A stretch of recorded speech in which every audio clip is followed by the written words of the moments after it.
Good morning. Good to see all of you today. And if you would open up your Bibles to the book of Exodus, chapter 33, verses 12 through 23. You know what? Many years ago, me and Tammy and Mama and Daddy used to go to Etheridge, Tennessee to visit the Amish people. We'd go there and just buy some things from them and just kind of watch how they work and the things that they do.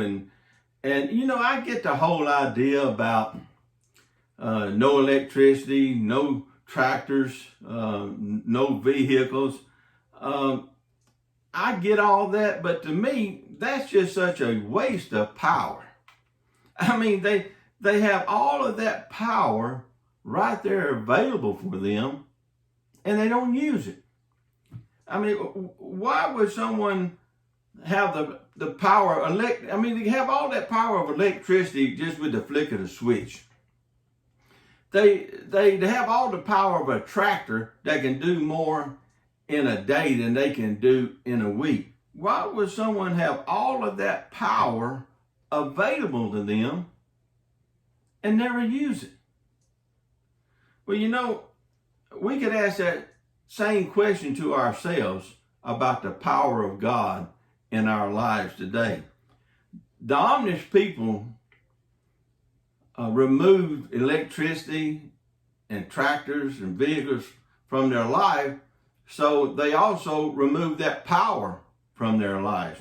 When we remove the presence of God in our lives, we also remove His power from our lives. You see, we have to experience the presence of God in our lives to be able to experience the power of God that is in our lives. And Moses gives us a good example of this in the book of Exodus, chapter 33, 12 through 23. But before I read this, I'd like to explain to you what's going on here first. When Moses went up to get the Ten Commandments, the people rebelled against God and they built this golden calf and they started worshiping that thing. Well, Moses eventually got all that straightened out, but God was not pleased with the people. And God said, listen, y'all can go on into the land of milk and honey, but I'm not going to go with you. I'm going to send an angel to lead you. He said, I'm not going to go with you because I might consume you before we get there. I mean, he really said that. Let's look at chapter 33, verses 2 and 3. He said, and I will send my angel before you, and I will drive out the Canaanites, the Amorites, the Hittites, the Perizzites, the Hivites, and the Jebusites. Go up to the land flowing with milk and honey. Listen to this. He says, for I will not go up in your midst. Listen to what he says.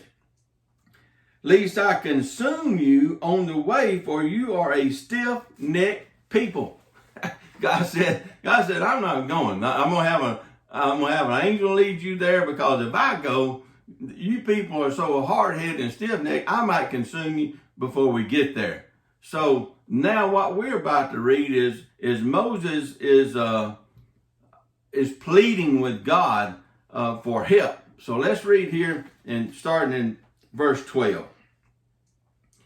Then Moses said to the people, see, you have said to me, bring up this people, but you have not let me know whom you will send with me.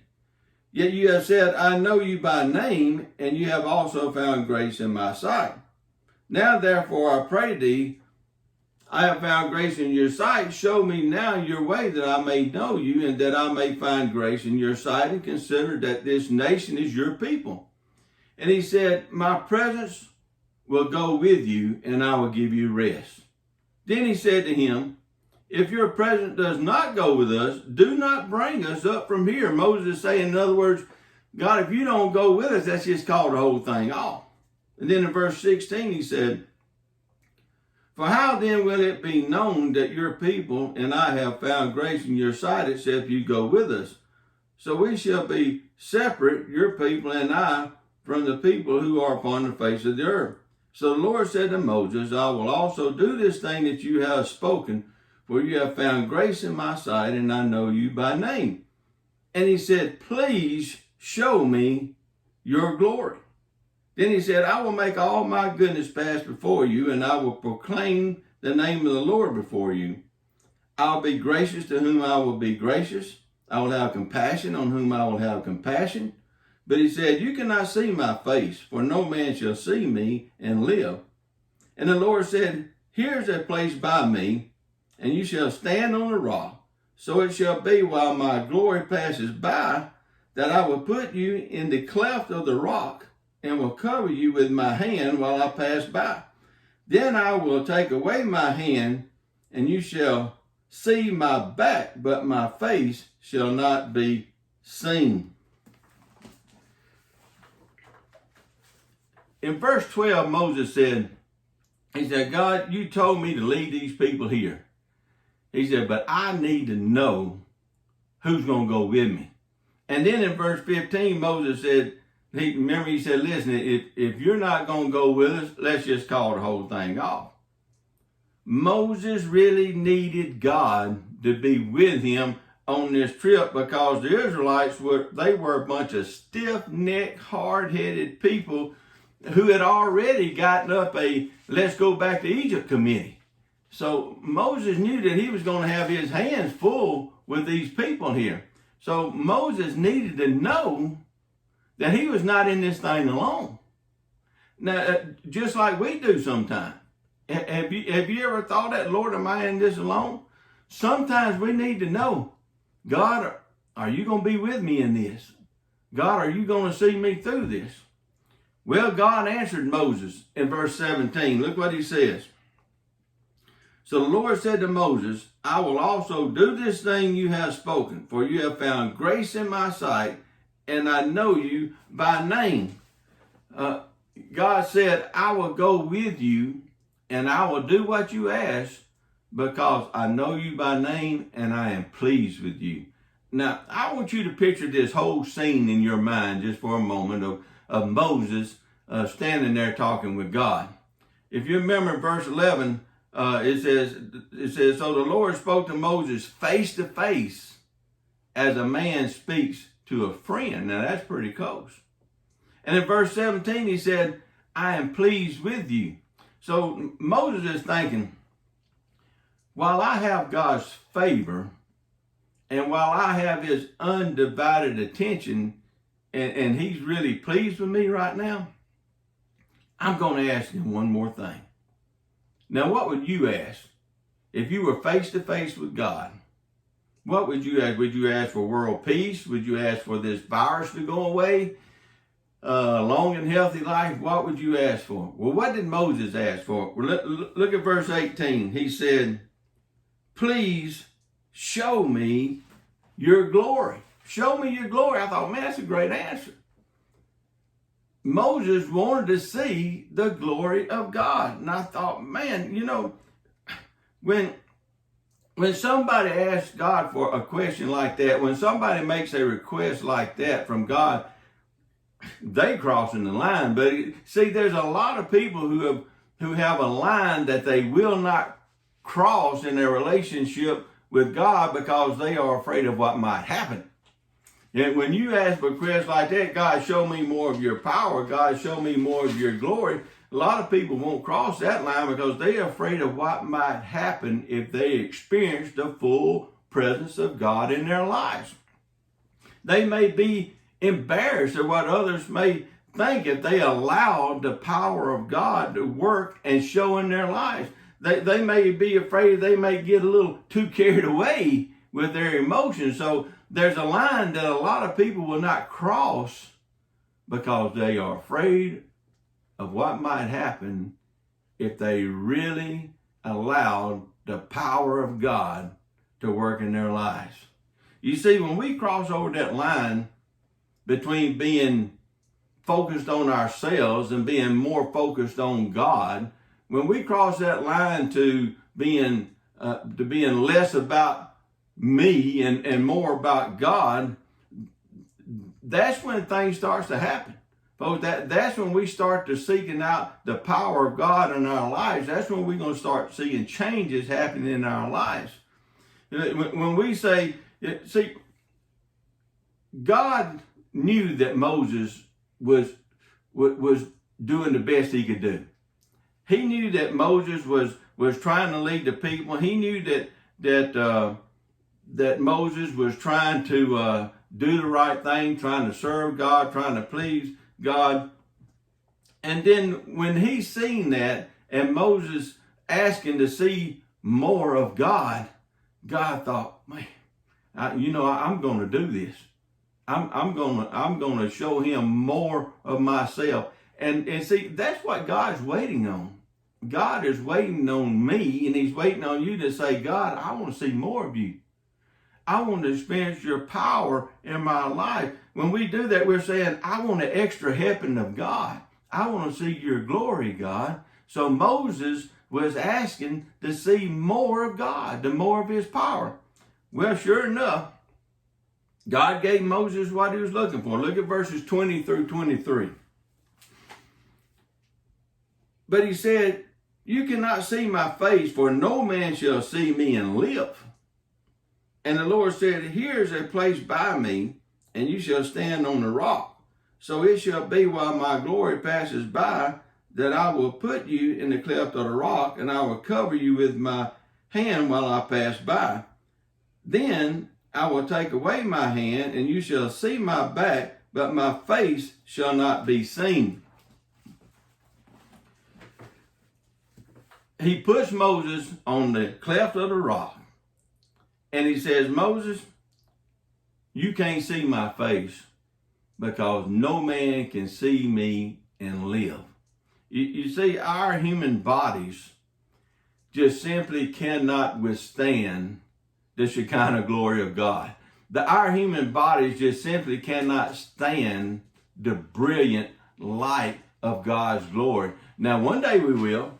One day when we are with the Lord and we have our glorified bodies will be able to do that. But right now, these human bodies cannot withstand the brilliant light of the glory of God. Okay, look at verse 22. God said, I will cover you with my hand. Now, what would that alone feel like? What would that alone feel like to be under the hand of God? Then God said, I'm going to take away my hand and you'll see my back. So Moses gets a glimpse of just the backside of God's glory. And it was so great that Moses' face would shine from it. And it would shine for a long time. Even over in chapter 34 and verse 35, Moses had to put a veil over his face because it was shining so. Listen, folks, we need to experience the power of God in our lives. And we need to experience the presence of God in our lives. I mean, what a shame it is to have the power of God available to us and not use it. That's such a waste. Just like the Amish, they have all that power available to them and they never use it. We should always be searching for more of God. Don't just settle for the normal. Don't just settle for where you are. If you settle for where you are right now with God, then you'll never move forward. Doesn't that, think about it, it makes sense, doesn't it?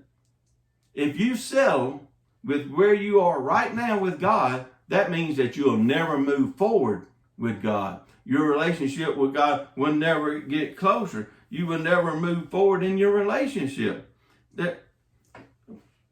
Moses never did stop seeking more of God. I mean, there was not many people who had the kind of relationship that Moses had with God. Moses knew God pretty well, I would say. I mean, they talked a lot. God even gave Moses the power to part the Red Sea. You know, Moses and God had a lot of conversations. So it would be safe to say that Moses knew God pretty well. But then in verse 3, it says that Moses said that I may know you. That Moses never stopped searching for more of God. So you see, we can't settle for where we are. If we settle for where we are right now with God, we won't ever grow. Don't just settle with what you have already experienced with God. There's so much more that you can experience with God. There's so much more that can happen in your life. So don't just settle for what you've already experienced with God. There's so much ahead of you when you ask God, God, show me your glory. You see, folks, it's time to cross over that line between being focused on ourselves and being focused on God. We need to say, God, show me your glory. We need to say, I'm ready to see it. I'm ready to receive it. Show me the power. Show me your power in my life. So, why did Moses want to see God's glory? And why did Moses want to make sure that God went with them on this journey? Well, I'm going to tell you why. Because Moses, he wanted to know that everything's going to be all right. That's it. He wanted to know that everything's going to be all right. He said, God, I need you to go with me. I need you to go with me on this journey. Are you going or not? I need you to go with me. And God said he would. And he said, and on this journey that I'm going on, Father, I want to see your power. I want to see your power in my life. So Moses is saying, I just want to make sure that everything's going to be all right.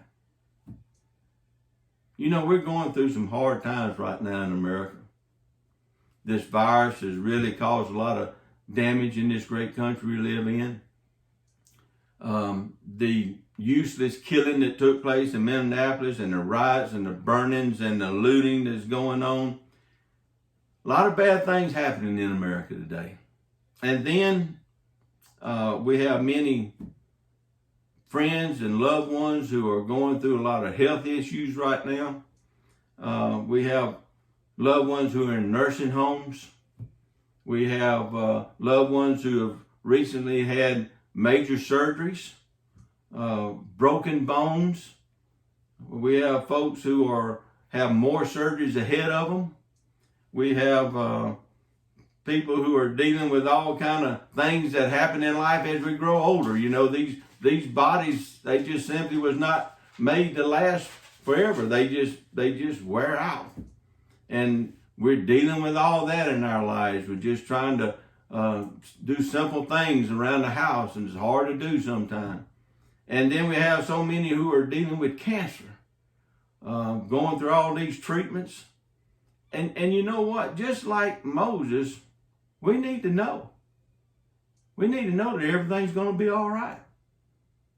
We need to know that God is going with us in this journey. We need to know that. We need to see a glimpse of God's glory in our lives right now today. You see, folks, we need to put seeking God's glory above everything else in our lives. And when you do that, when you seek out God's glory, when you seek out the power of God, when you're ready to cross that line, listen, you know what's going to happen? God is going to go with us on our journey. No matter what you're going through today, no matter what you're facing, if you seek out God's power in your life, he's going to go with you in your journey. And his glory is going to shine on you. You see, God was pleased with Moses because Moses had a desire to know more of God. God said, not only will I go with you on this journey, but my glory is also going to shine on you. Listen, do you want that today? Do you want the power of God in your life? Do you want God's glory to shine on you? Well, listen, if you will seek out God's glory and seek out the power of God in your life, I can promise you this, folks. I can promise you this. Everything's going to be all right. It really is. Everything's going to be all right.